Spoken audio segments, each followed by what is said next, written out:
Good afternoon. Welcome to OpenAI Forum. My name is Chris Nicholson. I'm with the Global Affairs team, and I'm glad to be here with all of you. So the forum, as some of you know, is a place where we talk with experts about how AI is being used in the world. Today's conversation is about Codex and why it matters beyond software engineering. So more and more people are using Codex to help with knowledge work and personal work. They're using it to reduce friction, to perform tedious tasks, or just to understand a problem, organize information, and plan a document that they can share. So that makes Codex helpful for researchers, educators, operators in industry, small business owners, leaders, knowledge workers of all kinds. And today, I'm joined by Thibaut Sautiot. Thank you for coming. Of course. Thibaut is the head of Codex at OpenAI, and he's going to help us understand where Codex came from, what the team is learning from people using this tool, especially non-technical users, and how folks can begin to use it outside of coding. So Thibaut, great to have you here. Great to be here. Yeah. Well, let's get started. So to ground this, Codex was created as a tool for developers. Maybe you could tell us, when did Codex first launch and what problems were you and the team trying to solve at the beginning? Yes, so the journey started a long time ago at OpenAI. We've always been fascinated with helping, just figuring out like how we can create very useful models that would then in turn help us, also like accelerate the development. And one of the grand challenges for a while has always been coding, and being able to code at the level of a prolific software engineer. That was like a grand challenge. Like roughly like 2 years ago when we started on this journey. The first public version of Codex was something that we now refer to as Codex Web. It was this idea that we would have an entity running in the cloud, accessible over a web interface. You would put your task in there. It would go and look at the repository, like the code repository that you have. It would figure out what the right set of changes were in order to fulfill the task, and it would open a pull request on GitHub. So it was like fully isolated, fully packaged. You would just state your intent, and then you would receive like a code change at the end. And that was like the entire thing that we shipped. That was like roughly a year ago. What we found was it was a little bit too high friction. It was too hard to set up. And then also a lot of developers just have, a beautiful setup on their own computer. And, you needed to go and like reproduce all of that on our own cloud environment setup. So the friction was too high. The models were also not at the level where they would, get it right all the time. And so it was kind of like hard to iterate there with the model. And we shifted our approach after that, which I'm glad to go into. Yeah, great. So you were building a tool for yourselves, and it sounds like there was a pivot to where you realized it should work on everybody's machine locally. That's right. We realized that doing this on our own cloud machines and asking everyone to just configure it there was too difficult. And because the models were not yet at the level where it was reliable for long-term horizon tasks, it was just not working. When did you first see people using it for tasks outside of coding? Oh, that's been more of a recent shift in the last 6 months, I would say. Ever since we released GPT-5, we've had that step change in like generality and reliability for general purpose tasks, I would say. Around 5.2 as well, where it became more reliable for long horizon tasks. And then one thing to realize as well is like even for software engineers and technical people, like the majority of the day is not actually coding. The majority of the day is like looking at, tickets, prioritizing, having discussions around, how we should actually solve problems, deciding on like the architecture, solving, like bug reports, investigating bug reports, and figuring out, whether it's actually true, whether it's a user problem, where the problem actually is, dealing with outages and, being on call. And then, just like general, like having an understanding of the systems and doing a lot of information gathering. I would say like maybe, software engineers spend like 20, 30% of their time actually coding. And so what we saw is like a lot of the people who had adopted Codex were already, the technical ones were just using it for their day-to-day work. And then, it was obvious that we were holding sort of like a technology that was like much more powerful and that we wanted to, was yearning to be useful for, at scale, for the entirety of the society. So it sounds like to be a software engineer, you have to do a lot of things that aren't coding. That's right. And people were dogfooding. They were using their own tool to That's to do these non-coding tasks. And in order to be useful at coding, we were okay. You need access to more context. Maybe if you have access to all of the information that we have in Notion, information that you have in documents, then actually we saw that the agent would become more useful at solving the task. Yeah. And then we were trying to just make that more and more reliable up until the point where now like the majority of the tasks that are being performed in Codex are actually non-coding tasks. That's really interesting. So first of all, Codex was searching code, and then you realized it's also super useful to search a bunch of documents and come back with information. And obviously that's something that all of us doing knowledge work have to do. That's right.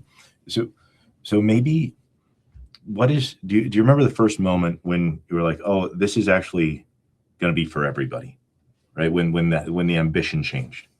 Yes, we were in the middle of a launch for Codex, and Alexander Americas, who is like the lead product manager on Codex, was using Codex to keep track of the state of all of the changes that we were trying to land in the run up to the launch. And I had never seen someone be as productive as Alexander at that moment, where it seemed like he had many little Codex agents doing his work on his behalf and chasing people up, and then updating a document with the latest state of things of like, oh, it's like we actually still need to polish like this specific feature. We have this user feedback, we have that. And it was sort of coalescing all of this information from all the user feedback that we have, the information from the developers, and keeping like a plan, neat and up to date, while Alex was having a discussion with me. And I felt like, wow, it's like we're really changing everything here, not just software engineering. So in the world before Codex, Alexander would be either himself digging through Slack channels or documents or GitHub PRs, and just like everybody, like spends so much time with coordination. And then you saw he had somehow delegated that really time-consuming work to these tools, and they're doing it while he's in a meeting with you. That's right. Our models are very good at gathering the right context and summarizing as well. And so that's a strong use case that we see. And he was doing that, and then also using it to chase up information. So we have it connected to Slack. It's able to send messages. The Codex agent can send messages to people to also ask like what's the latest status on this thing. And so doing all the chasing on behalf of Alexander. Chasing takes so much time. So yes. So there's Alexander. He's one of the most productive people you've ever seen. He's using Codex in this way. That's right. What's the ripple effect? Like, what's the in concentric circles around the people around him, the team? What gets shipped? The ripple effects that we've seen is engineers have been greatly accelerated and are now building faster than ever. Adjacent jobs are changing. Like the role of the designer is changing. The role of like the product manager is changing. And then we looked at how can we accelerate and give them also the means to just be more productive. And then we saw bottlenecks shift to communications and marketing, where we were suddenly producing so much work, and it was a challenge to sort of like tell the world and keep the story coherent. And so the bottleneck was shifting to other departments at the company. So OpenAI is shipping really fast. Would it be possible without Codex? No, I don't think so. At this point, Codex is critical for us. Yes. And do you think other companies... Maybe with 10 times more engineers. Do you think other companies are similar enough to OpenAI and like the problems they're trying to solve for the world that they can follow a similar playbook? Yes, I think now the state of the technology is has reached a point where these agents are capable of very general work. There isn't really many things that you can do behind your computer that the agent isn't able to also help with. And so a lot of like the work that needs to go into like preparing a presentation to align stakeholders, for example, gathering context on public perception, doing some marketing research, organizing. It's used a lot in our finance department. Sarah Friars talks about this a lot, but she organized the latest fundraise with Codex, with the help of Codex, and it was a great accelerant there as well. And so there's this beautiful generality to it, and it's evolved like much more to like it's not for generating code; it's just to perform general purpose tasks, really. So you mentioned that roles are changing. What kind of changes do you see? The change that I see is that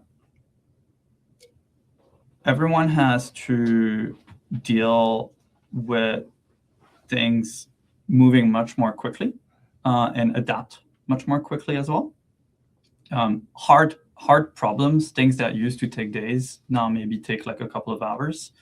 Across the field, we're seeing this in science, we're seeing this in engineering, but we're also seeing this of like, if, I would have expected like doing an in-depth marketing research or, analyzing the public sentiment around a new feature, that would have taken a lot of time to go and like find all the sources and summarize and then condense it in a way where, like different people could consume that. Now that's just really being compressed to like a couple of hours of work and, being completely automated away.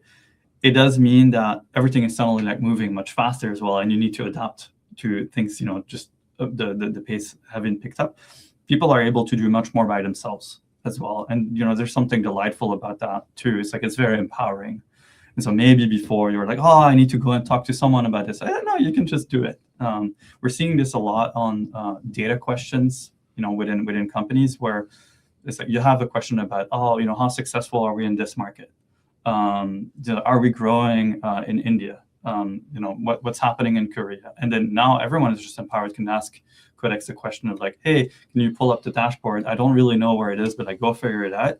And then you can go and like dig into all the details of the business. And you don't need to go and talk to like the data analyst team. It's like you can leave them alone. They can do more interesting stuff than answering your little questions. Yeah, I remember the days when data analyst teams had long queues because they're a shared resource of things they owe to all the other teams.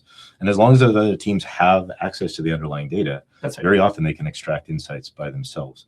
I feel like we're in this historical moment where it used to be that the people who had problems and the people who built solutions were two separate groups of people, and the conversation they had about the product were really long, and you eventually got to something that was kind of okay, but you couldn't push it further because nobody had time. And now like this, the person who has the problem can build the solution very quickly and iterate through the changes they need. Yeah, that's why I see with designers as well on the team, they're pushing code.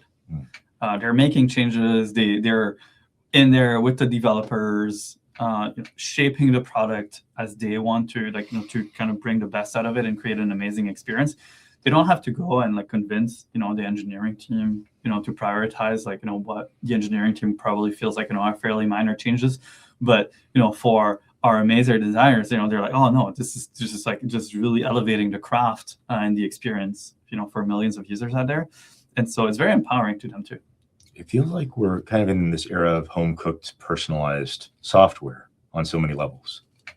Yes, it feels that this is the wave that's coming where everyone will be able to have their own personal software and maintain it. And it just does exactly what you need it to do. Yeah. You were telling me before we started about something you built for yourself that visualizes some data. Do you want to share that with us? Yeah, sure. This is just really a fun exercise. So I have it on my screen here. And I live in San Francisco. So do you, I think. And I think the price of bread is outrageous in San Francisco. I moved from Europe.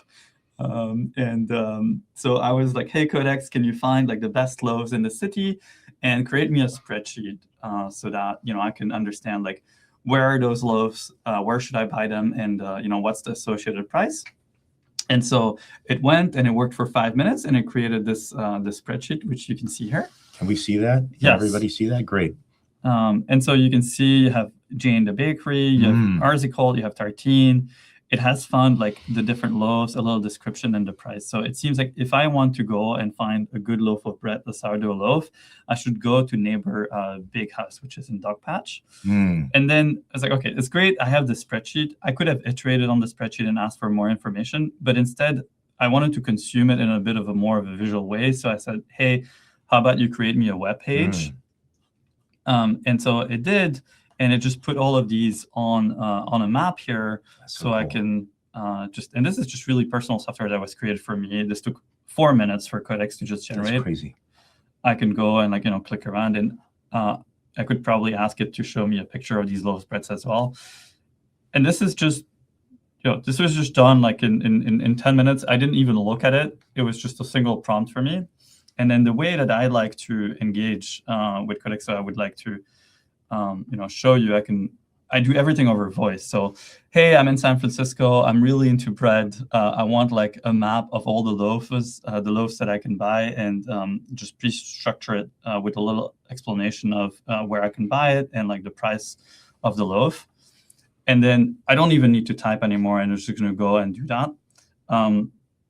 And then I can go and just like do other stuff on my computer. So this is not a thing where I'm even actively spending attention on it. So you're saying anybody can do that if they care about some data, they can and they have access to it. They can basically make a website, analyze it, visualize it, share with their friends, family, coworkers. That's right. And we used to talk about writing code. It seems like such an anachronism now. Now you're kind of speaking code, right? It's using code under the hood, but it's more of a tool for the agent. You don't even need to know about it. It's just it's editing and creating spreadsheets and documents and slide decks for you. It's creating websites for you. You don't need to understand what's how it actually like performs its work under the hood. It's just using code as a tool, and this is why there's this beautiful generality to it. Yeah. So in the old days, if you had the skills, this might have taken you a weekend to create something. It would have taken me quite a bit of time to go and find all that information. Yeah, right. And now it's just an instant. And then if you don't quite like it, you can just tell it to change it, right? That's right. If I'm like, actually, I wanted to, do the same but for coffee. Hey, do the same analysis for coffee, not just bread. That's it. That's all I need to do. It will go and work for 8 minutes, and it'll end up with likely we'll end up with a website just about coffee in San Francisco. And you're optimizing for price and quality, right? It's actually more complex than just give me cheap bread. Yes. Yeah. So you can express your own preferences. Codex will just go and take that into account and just really work to satisfy your prompt. Right. So it gets the data, it visualizes the data, it gets you to an insight about the world, and then you can make a decision to suit your needs, which is kind of like the universal loop we're all in our lives. How do I actually decide, make a better decision to reach my goals? Yes. And this can be very simple. This can be as complicated as, the same process was used for the latest, fundraise at OpenAI. So it's just Codex is just capable of the smallest things and then the most complicated things as well. Yeah. Amazing. So are you now using it like Alexander? Are you kind of coordinating? I use it all the time. You can see here in my sidebar, this is before we started to talk. I fire off little tasks all the time, maybe over 100 different tasks per day that I just hand off to Codex, and it just goes and does it for me. This goes from organizing my desktop files, managing the compute fleet, helping me understand how the on-call rotation is doing and how the engineers are doing, helping me understand, the launch schedule that's coming up, and, flagging anything that's at risk that maybe I need to look into. I use it as a little chief of staff where, and I run this every day. So for example, you can do a little automation and go through Gmail, Notion, Calendar, and flag, and give me a summary of my day and flag anything that is at risk. And then I can say, okay, do this daily at 9 a.m. And then, I can just go and schedule that, and then it will run it, and then I will find it in my inbox, at 9 a.m. every day. So it's you've got your own chief of staff. Yeah. Just, hey, Thibaut, don't forget to do these things. It's even helping you prioritize.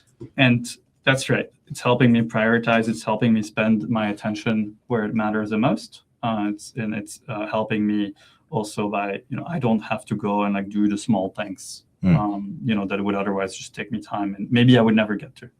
What were the things that annoyed you, the most tedious things in the pre-Codex time that you spent hours every week on?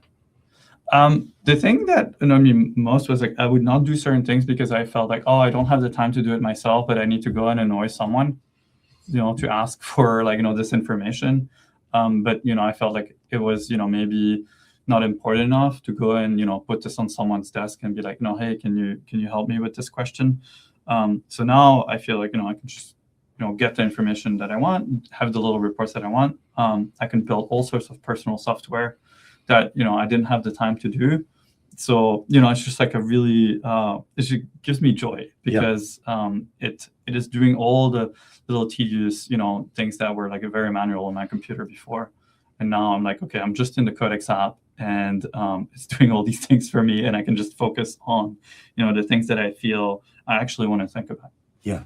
So I know people often talk about it as like, this would have taken weeks. Now it takes seconds, but it actually feels like this never would have happened. That's it would have taken infinity time because we never would have gotten to it.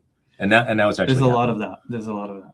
It also sounds like, are you enjoying your job more because these things are getting done that used to annoy you? Yes. Yes, I am. There's like so much that I don't, like for example, every day I'm like, oh, what's the latest news? And there's like, it has very personal instructions for the kind of news that I care about. And so that is an example, like I would have never received such a report about the news. And it gives me great joy, like to just like read this in the morning and, feel a little bit more informed. A lot of things on when it comes to like investigating, for example, we have like a bug report from a user. I see it like on Twitter and I was like, oh, that is a bummer because I would have usually put this as like, this is like a low priority thing. This is probably affecting like 3 users on the planet. This doesn't feel like a thing. Like now I'm like, oh, let's just put this in Codex and it will get it done. And, I can feel like, just much better because I don't feel like, things are falling through the cracks anymore. So it's reducing the cognitive load for me as well. It makes me think that this is actually a tool to address burnout and information overwhelm. Like we're all kind of surrounded by tools that are supposed to help us, but in the end, we're kind of trapped within our tools. And this is a thing that's kind of liberating us as a tool. And maybe like so many people, teachers, doctors, so many people feel burnout and overwhelmed because they're trapped in those tools, manual data entry, that sort of thing. Do you feel like it almost feels like our relationship to tools is changing? There's a fundamental shift in how we relate to tools. Yeah, to me, that's the promise. The promise is you have a trustworthy partner almost that you can go through and, we'll do a lot of work on your behalf to a level of trustworthiness where you're like, hey, it's like, if I delegate something to you, you'll get it done. If you don't, get it done to the level of satisfaction, you'll flag it to me. But I know that it will be done well. I know that it will be done, maybe to a level of quality that's superior to like, if I were doing it myself. I can also, trust this partner to shield me from like a lot of the noise and, to flag important things, when in a timely fashion. And so I don't have to go and, consume like information in like, 7 different apps and be bombarded by things that, I don't actually care about. What I imagine the future to be like is, I don't even have to read my email. Maybe I just have, I have like my little personal agent that is just like reading my inbox for me, flagging me like whenever there's something really important, asking me for input, and then just, doing the work. So you don't have to search for needles in a dozen different haystacks. Yes. The needles are kind of arranged in a newsletter. I can say like, here are my goals for today. Help me out, manage everything else, and trust that will happen. That's amazing. You must have seen over the past few months, like what you can trust this tool with is changing. It's like you mentioned time horizon, like the time it takes to do a complex test. That's changing. Yes. So we actually launched a new thing there that is like more of an advanced feature, which is /goal. So in Codex, you have / commands, which allow you to, for example, enter like different modes. /goal allows you to enter a mode where you give a long-term goal to Codex, and it goes and is really relentless at it. And so, for example, you can give it the goal of solving a very hard mathematical problem, and it will go at it for hours, maybe days, maybe weeks, until it has decided that it has satisfied the goal. We're seeing it being used to do like amazing things on like improving the performance of programs, rewriting entire programs from one language to another. It's used in science problems as well. I've seen like really cool breakthroughs on mathematics and physics breakthroughs with it. This is fascinating to me because maybe like a couple of months ago we were, this is exciting, it's working for 10 minutes. Now we're talking about, agents working for like weeks on like the hardest tasks. Right. Sometimes I think genius is just the ability to think about the same thing longer. Yes, maybe if you have infinite time, like probably like a sufficiently smart human would be able to come up with everything that we have done, in humanity so far. So that feels right to me. So goal, you can use that in the CLI. Can you use that in this Codex app that you're showing us right now? Yeah, it's coming. It's not yet launched, but it will be available. Okay, we'll let the community know when Yes. goal is available on all surfaces. Okay, awesome. So it's running for days, and it's just going in the background, and then it comes back and reports to you, hey, I'm done, or I'm stuck on something. Yeah, that's right. And where the future is headed, I think, is where it's not going to stop. Where you're just going to have an agent that runs like 24/7 and does useful things for you and gets steered along the way. Yeah. Right now it's like very turn-based. Yep. Where you go and you have a specific task and you're like, oh, it's like, I want you to go and solve that task. Like go find all the loaves, in San Francisco and like tell me the price. That's great. Solving tasks is super important. Goal-oriented task solving is also a big unlock in terms of like the value that it can create for you. But the next step, I think, is it just runs continuously and it does useful things, whether you instruct it or not. And then maybe at some point it's like, I've done all the things that I think are useful. I'm just going to sleep for a little bit until I talk to you. But it's not like it's just working when you have like a very clear instruction. Is there any trick to specifying the goal you want it? Like, how do you make goals succeed? Yeah. So one of the shifts with agents compared to, maybe if you haven't experienced, if you haven't installed the Codex app and it's like the first time you're using it, just explore a little bit. You can engage in a very chatty way about what it's capable of. Like it understands its own capabilities, so you can just ask it like what it can do. But a good trick is to be precise on helping it evaluate its own success. And so if you're able to describe what good looks like and what solved looks like, and what you want to see, at the end of the completion of the task, then, Codex will be able to sort of like understand whether it's doing well and whether it has completed the task or not. And, so can you put a number on it? Can you be precise? Yeah. So for example, you can say like, hey, I'm presenting my work. I would like a slide deck. I would like it to have like 10 slides. The first 2 slides, I want it to contain this kind of information. The next 6 slides, I wanted to, just really go into the meat of the problem and do a technical breakdown. And then I want, 2 slides at the end with open questions and Q&A. And if you're clear about it and, you're specific about what you want as the output, then it's much more likely to succeed. So very similar to what you might do with an assistant or a lieutenant. That's right. Yeah. That's right. Okay, so we take questions from the community. Let's do it. And I'm going to read some of those. So we've got one here from, and excuse me if I mispronounce this, Gauging Karya, principal engineer in financial services, is asking what would make non-coders move away from ChatGPT to Codex? I think it's going to be an evolution, and it's really, I don't expect that,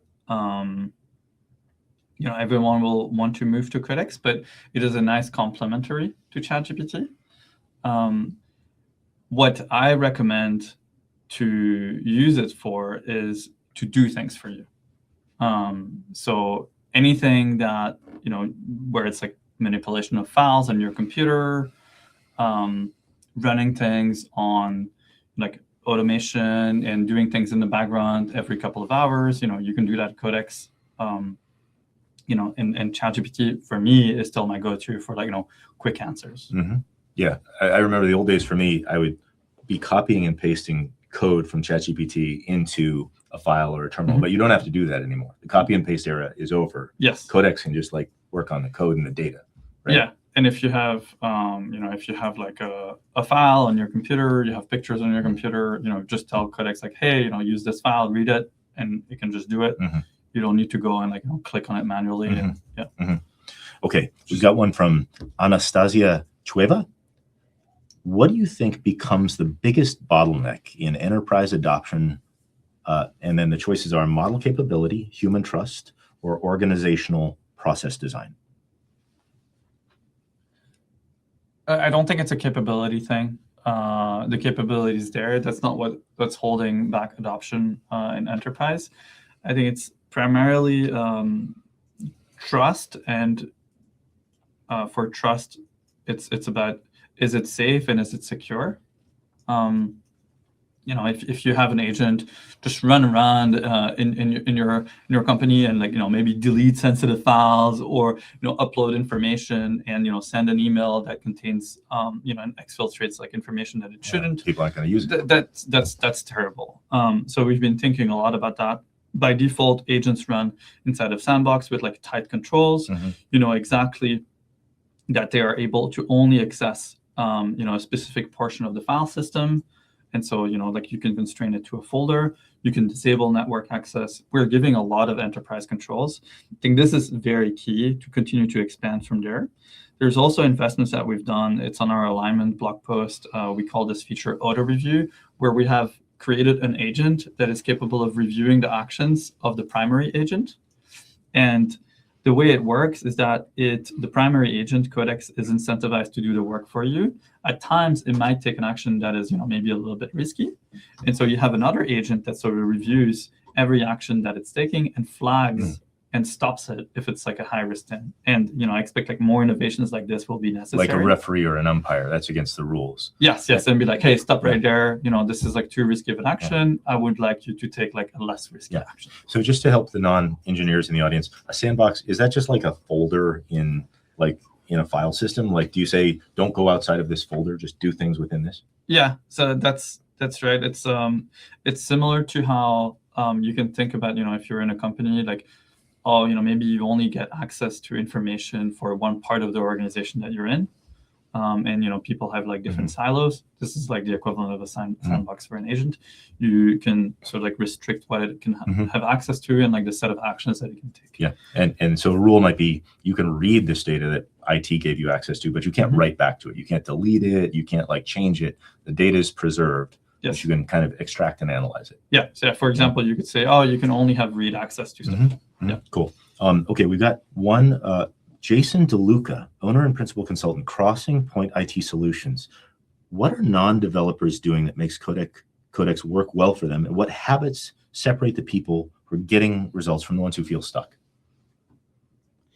I think what I've seen is engaging with creativity and talking to others who have seen success. Agents, I am surprised myself at some of the use cases. So being part of a community. Being part of a community is great.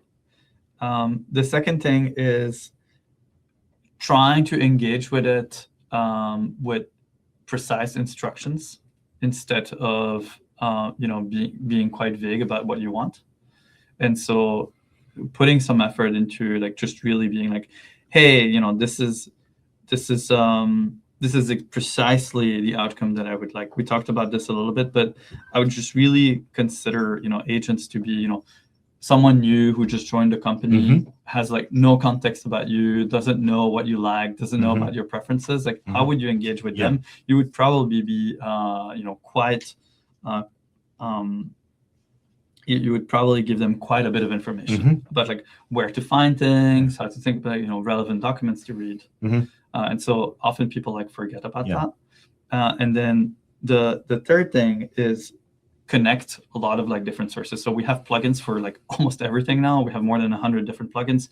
You can collect, your calendar, docs, Notion. You can connect your favorite tools. The more you give it access to tools and information from your world, the more useful it will be. So the more and better context gives you more and better results. Yes. And some of that context is in your head. And so it's your goals, it's things you've experienced that are not in the docs, and you've got to be a good boss and actually share some of these things. That's actually interesting. So I have taken now the habit of like writing everything down. So a lot of like my own thoughts, my goals, it's actually in files on my computer, and Codex has access to it as well, so that it can like align itself a little bit more. So obviously, yes, if it doesn't have access to, it doesn't have access to your brain, so it can't read your mind. So you have to verbalize that somehow. Yeah, neat. Okay, we've got one more from the community. Daniel Green, Kansas City AI Collective. What are your favorite real-world uses of computer use so far, especially outside traditional coding? I use it for shopping, where it will go and order stuff for me. So I use it. What I do is on my personal computer, I have Codex do meal planning, and then it will go and actually like order the ingredients. So that's the thing that I use it for. Another thing that I've seen people use it for is it's almost impossible to find like which settings pop up to open up, like be it on Windows or Mac OS to do something on your computer. And so just being like, hey, Codex, I'm trying to change this on my computer. Just can you show me how to get there? And it will go and it will actually like take you around and like click on the right things.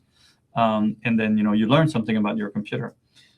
Sometimes as well, there's like something that you just kind of want to adjust, some slides or integrate like an image, and then computer uses that for that as well. For technical people, it is very, very useful for QA, where Codex can then like open the app and click around and test that it actually functions. Yeah, amazing. Okay, let's see what we got. Sai Srihamsini N at AIML engineer at AdaptView. What are the biggest mistakes people make when prompting Codex? I want to know the answers to that one. As you progress in delegating to Codex, it can be, at some point I see it becoming very tempting to just delegate everything, including your own understanding, and not using Codex enough to elevate your own understanding of the problem. If you're just like purely like, oh, I'm going to delegate everything, at some point, you might realize like you don't actually understand, what's happening anymore. And then, you've kind of like, you're not as grounded, and you're, maybe going to lose a little bit of your productivity, and like that's not good. So spending more time to also gather information and have it like explain things to you. It can draw diagrams. Like Images V2 is like amazing at this because it's very good at rendering text too. And so I see people use it all the time to go and read like our plans for launches, or like things from marketing, or like parts of the code base, and then create images to like just explain a concept to you if you're trying to learn something. So I would say like the mistake I'm seeing is just like too much delegation, and not enough like using it to just helping you understand stuff. I totally agree. Whoever does the work does the learning, basically. So I built myself a little skill, a tutor skill, that flips the tables, and it asks me to give it answers about what it's tried to teach me already, so that I can force myself to do that learn of active recall. Yeah, super cool. Let's see, what else do we have? Why does Codex matter beyond software, and where do you see these use cases going next? So we're really talking about the future. We've talked a lot about how things are changing up till now. I think we're the future for a lot of people, but there's a future for us too, and for everybody together. Yes. So fundamentally, what we're building is a very general and very powerful agent that, if connected to the right sources of information, and with increasing access to all the information in the world, and given the ability to take actions upon the world, we'll be able to do pretty much anything that you allow it to do. And so the promise there is just incredible value creation. A lot of things that would have taken like prohibitive amounts of time, you would never have gotten to, or like just like too hard to accomplish for humans, will become possible. Everyone we will distribute this. The intention is to distribute this as like as broadly as possible, and to give the entire world access to these capabilities and these agents. And so it's just really about just lifting the amount of things that people can just even dream about accomplishing. Yeah. I've spoken everybody from prize-winning physicists to industry project managers. They've come to me and said, I had a stack of good ideas and I've been able to start work on them, and they never would have been realized in the world before. It feels like we're entering a golden era. It feels like it. Yeah. Yes. Yeah. Amazing. Okay. Well, Thibaut, this was a great session. Thank you. Thank you. I just want to follow up. Thibaut mentioned that having a community will help you learn how to use Codex better. And I just want to make the point that OpenAI Forum is a community where people are using Codex, and we can teach each other and support each other in learning that better. And I hope everybody in the session today will continue to engage, because this is a place where skills are modeled and transferred so that you can bring this tool into your life in new ways. The question we tried to answer today is why should people who don't code care about Codex? I hope we answered that. I'd also like to make the point that although the word code is in Codex, Codex actually means book, which is something we all are used to holding, right? So Codex is a more general word than just code. But I hope this conversation made that answer concrete. Codex is useful for developers, also useful for people, anybody, knowledge workers, people working with information, searching for the information they need, the needles in the haystacks, struggling to make sense of it, data analysis, visualize it with kind of instant visualization like Thibaut showed us, and prioritization and performing complex tasks in the background of their lives. So we think that Codex is bringing those powers, those superpowers, to lots more people, and we're really excited about what that's going to mean for our economy and society and their businesses. As we close, I'd like to ask everybody listening to think of one workflow in their life or in their organization where Codex might help. And that could be a research brief or a plan or an onboarding process or reporting or a decision memo, and just give it a try, because you've heard a lot from us today, but the clearest message is just going to be your experience with the tool. Right? You don't have to trust anybody else about it. You can just experience that tool. It's there, available to you. So thank you again, everyone, for being part of OpenAI Forum. We appreciate your time and your curiosity and the thought everybody brought here, and especially the folks who got their questions in. Those were great questions. So thank you. We have an upcoming event. It's Tuesday, May 26th, How AI Could Detect and Prevent the Next Pandemic with the Gates Foundation. We're super excited about that. So thank you, everyone. And thank you, Thibaut.